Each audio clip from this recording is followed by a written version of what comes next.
Welcome to the fold. Today, I'm going to level up in a game called Lifesteal.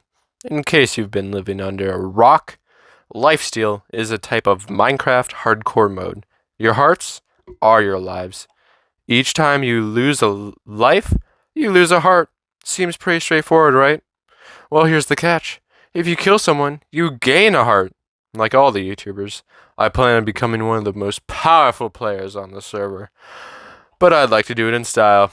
When I say style, I mean I'm going to cause absolute havoc on the server. But before I can do any of that, I must get more stuff, because currently, I am in some dire straits. I've got nothing, zilch, nada, and all the other players have so helpfully revealed that they are stacked. So let's hop into it, shall we? As I started on my path to become the most powerful and destructive person on the server, I decided to start pretty basic by getting flint and steel. This will allow me to get cooked food more easily. I found a cave and I tried to have a creeper mine the iron for me. At least that was my intention. Instead, he absolutely destroyed the iron, leaving barely anything for me. After over a year of playing Minecraft, you'd think I'd know a little bit more about the game mechanics. But no. After acquiring a flint and steel, I started to roast some animals. Yet literally 2 seconds after I started my massacre, Minecraft decided that it didn't like me, and it started raining, preventing me from getting cooked meat. This did not deter me, however, and I kept up my massacre. I had to get my practice in somehow if I wanted to massacre the entire server. While exploring the overworld, I spotted a pillager outpost in the distance, and immediately decided to raid it. Sadly, the pillagers were dirt poor. They were like me! After raiding the pillager outpost, I decided to fix my predicament and went to the mines with my pickaxe swinging side to side. Anyways, after leaping into a new adventure, I said hi to the locals and liberated the cave of its natural resources. I leveled up to iron armor, which was my first bit of protection this entire server. With this bit of gear, I ventured into the deepest and darkest parts of the cave. Literally, I found the deep dark, which is a place that should not be messed with. It takes stealth and precision to survive. One false move could spawn the most dangerous mob in all of Minecraft. So once I found that part of the cave, I immediately barreled through it and found a mine shaft. This was huge. It was a great opportunity to get massive resources. Mine shafts are one of the most common places to get cobwebs, and a whole lot of them. These cobwebs will come in clutch when I am dueling my opponents. In addition to cobwebs, a whole lot of ores can spawn in these shafts, including diamonds. Since I am in a deep slate mine shaft, these are all huge just by themselves, but there is one thing the mine shaft provided me that I was not expecting. When I was exploring the mine shaft, I came across the trial chamber. These chambers promise good loot to adventurers brave enough or foolish enough to enter. So you know me, I went in. Not trusting my own skills, I set up a respawn point. I started off by almost dying to the bog spawner. After this amazing start, I started to loot the trial chamber. I killed wave after wave of mobs.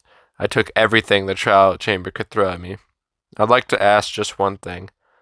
Who thought it was a good idea to put baby zombie spawners in the trial chamber? I mean, like a true hero, the instant I saw those spawners, I ran with my tail tucked between my legs. After successfully raiding the trial chamber, I got out of that place. I found a lava pool and spent eternity gathering obsidian. I then headed to the surface where I grabbed myself some sugarcane and made an enchanting table. I don't know why, but it was always the most satisfying for me to use the enchanter for the first time in a Minecraft world. Yet now, I've officially reached a point where I can make some good progress in the game. After getting the enchanter, I felt confident enough to enter the nether. I built my nether portal and was transported to the red wasteland, where I discovered that my nether portal had linked to a pre-existing portal. I traveled down the player-made path where I found a nether hub of sorts. I made use of this hub and discovered that it led to a fortress's blaze spawner. This was a pleasant surprise, and I started grinding blaze rods. Yet as I was here at the fortress, I discovered something that I could never have predicted. When farming blaze rods, I had a lot of trash items that I would throw out of my inventory. However, I kept picking them up seconds later. This started to get really annoying, so I decided to dig a hole and throw the trash into it. Now you may be wondering, why is this dude talking about this very basic thing that we all probably do? Well, that's because when I broke the first block of the garbage hole, I discovered redstone. Now, redstone does not naturally generate in a nether fortress, so I started ripping the wall apart and discovered a redstone circuit that created a door. I immediately investigated this newfound secret, and it revealed scaffolding that led down to a nether portal. I went through it and discovered a base to one of the richest players in all of the server. He had sets of gleaming gear, villagers, and many other commodities that I could take advantage of. I plundered him, leaving scraps behind. This was one of the most hilarious coincidences of all time, and it gave me a huge leg up in the game. I mean, a wise man once said, "One man's trash leads to another man's treasure." This has to be what the saying was made for. On top of this, I went a step further in abusing my contacts. I have a friend that goes by the nickname Shrimpy. He is invited to this Lifesteal realm, but has no interest in playing it. That's a whole 10 hearts that are wasted. I couldn't let that stand. So I had him join the server, and here's what happened. What's up, man? So, you ready to die for materialism? Maybe. For Yes. my ultimate I don't power? want to read this. Okay, I read it. Alright. So, Real are you quick, I'm ready? gonna make it look like it was a struggle. Like, I gotta be, jumping all over the place. Like, Oh, yeah. you gotta fight for these. Do, do, do, do, do, Hold on. do.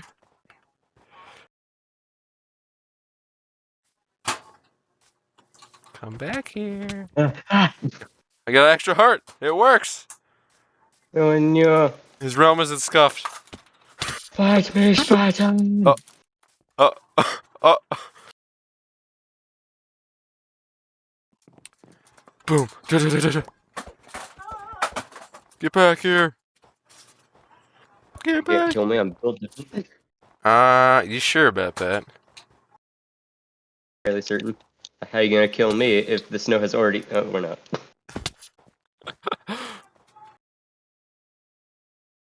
Yo. I mean, I'm sorry, but I'm not sorry at the same time. Fight me, Spartan.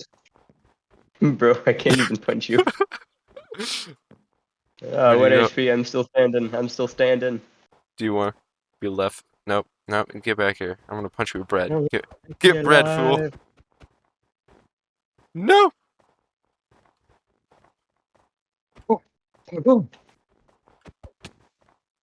Bruh!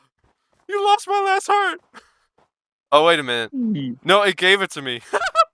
Oh, let's go. It gave it to me because I was killing you. Now, was me ruthlessly killing Shrimpy legal? No, it was not. And am I trusting you viewers with this knowledge? Yes, I am. So you better not go snitching on me. Also, if you haven't already hit that subscribe button because I told you to, do it. That's right, you're supposed to listen to me, some random guy on the internet that you barely even know. So hit that subscribe button. Anyways, after getting the gear and the 10 hearts, I needed a base of operations that would provide me with all the gear needed to become and stay the most powerful player in the server. I found a spot to set up and started grinding. I got a couple villagers which would prove very useful in the future. Then I started to set up my base. With the construction of a base, I am officially cemented as a real contender in this world of backstabbers called Lifesteal.